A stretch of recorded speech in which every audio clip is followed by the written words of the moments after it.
آج کے اس ایکسپلینر میں ہم ایک ایسی داستان کی گہرائی میں اترنے والے ہیں جو انتہائی زبردست ہے۔ یہ کہانی ہے انسانی تکبر اور خدائی طاقت کے ایک بہت بڑے اور حتمی ٹکراؤ کی۔ ماخوذ کی روشنی میں ہم ان تفصیلات کو کھنگالیں گے جو صدیوں سے انسان کے لیے ایک بہت بڑا سبق بنی ہوئی ہیں۔ تو بغیر کسی تاخیر کے آئیے اس میں غوطہ لگاتے ہیں اور دیکھتے ہیں کہ تاریخ کے پنوں میں کیا چھپا ہے۔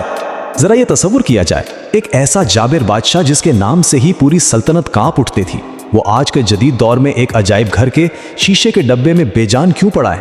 یہ محض کوئی پرانی حنوط شدہ لاش نہیں ہے، بلکہ ہزاروں سال پرانا ایک گہرا راز ہے۔ ہم مل کر یہ جاننے کی کوشش کریں گے کہ آخر ایک خوفناک حکمران آج صرف ایک جسمانی نمونہ کیسے بن گیا۔ یقین مانیے یہ سفر بہت ہی سنسنی خیز ہونے والا ہے۔ تکبر کی سلطنت اور ظلم کا باقاعدہ نظام۔ قدیم مصر میں فرعون کی حکومت کے بارے میں مآخذ بتاتے ہیں کہ وہ صرف ایک عام بادشاہت نہیں تھی، بلکہ ظلم اور جبر کی ایک انتہائی سوچی سمجھی اور منظم مشین تھی۔ جیسا کہ سورۃ النازعات میں ذکر کیا گیا ہے، فرعون نے صرف حکومت کرنے پر ہی اکتفا نہیں کیا، اس کا تکبر اتنی انتہا کو پہنچ چکا تھا کہ اس نے باقاعدہ اعلان کر دیا، میں تمہارا سب سے بڑا رب ہوں۔ جی ہاں، یہ محض کسی بادشاہ کا غرور نہیں تھا، یہ تو سیدھا سیدھا زمین پر خدائی کا دعویٰ تھا، ایک ایسی کھلی بغاوت جس نے اس کے اپنے ہی خوفناک انجام کی بنیاد رکھ دی۔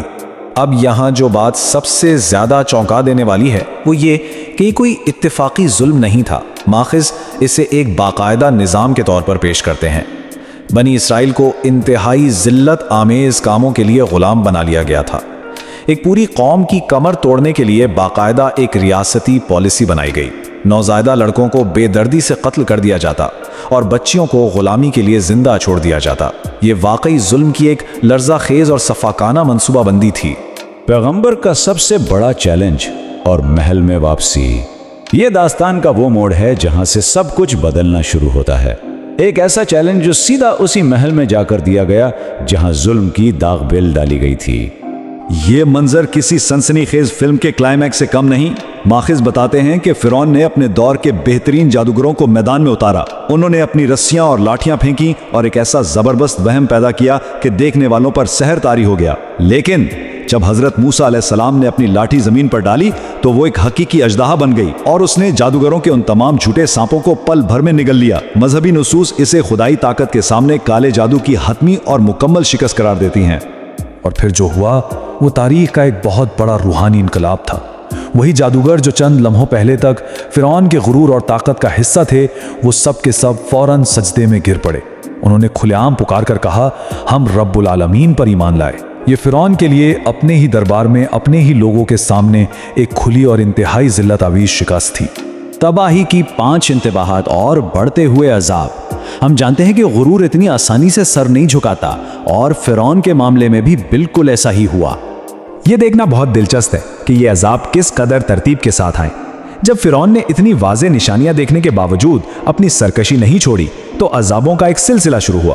سب سے پہلے ایک ہولناک طوفان آیا جس نے ان کی ساری فصلیں تباہ کر دیں۔ پھر ٹڈیوں نے حملہ کیا اور جو کچھ بچا تھا وہ بھی چٹ کر گئی۔ اس کے بعد جوؤں اور کیڑوں نے ان کے اناج کے ذخیرے اور راتوں کی نیندیں اڑا دی۔ پھر مینڈک اس کثرت سے آئے کہ محلوں، کھانوں اور بستروں تک میں گھس گئے، اور آخر میں تو حد ہی ہو گئی۔ ہر طرف موجود پانی، یہاں تک کہ پینے کا پانی بھی، خون میں بدل گیا۔ ان مسلسل اور بڑھتی ہوئی آفات نے ایک عظیم سلطنت کو گھٹنوں کے بل لا کھڑا کیا۔ اب ایسے حالات میں کوئی بھی عام انسان ہار مان لیتا، لیکن فرعون کا رویہ کیسا تھا؟ ماخذ واضح کرتے ہیں کہ ہر بار جب عذاب آتا، فرعون گڑ گڑا کر اسے ہٹانے کی بھیک مانگتا۔ وہ وعدے کرتا کہ وہ بنی اسرائیل کو آزاد کر دے گا، مگر جیسے ہی وہ مصیبت ٹلتی وہ اپنے وعدے سے مکر جاتا اور دوبارہ اپنی اسی سرکشی پر اتر آتا۔ یہ ایک جابر حکمران کے ٹوٹے ہوئے وعدوں کی بدترین مثال تھی۔ سمندر پر معجزہ اور آخری ٹکراؤ، اور بالآخر وہ وقت آ ہی گیا جسے نجات اور انجام کا وقت طے کیا گیا تھا۔ ذرا اس منظر کی ہولناکی کو محسوس کیا جائے۔ ایک طرف بنی اسرائیل کا قافلہ ہے، بالکل بے سر و سامان، خوف کے مارے کانپتے ہوئے، اور ان کے بالکل سامنے سمندر کی بکھری ہوئی لہریں ہیں، اور ان کے پیچھے سے فرعون کی ایک انتہائی طاقتور، بھاری ہتھیاروں سے لیس اور غصے میں بھری ہوئی فوج گرد اڑاتی ہوئی چلی آ رہی ہے۔ بچنے کا بظاہر کوئی راستہ نہیں تھا۔ یہ مکمل بے بسی اور ایک اندھی خوفناک طاقت کے درمیان ایک واضح ٹکراؤ تھا۔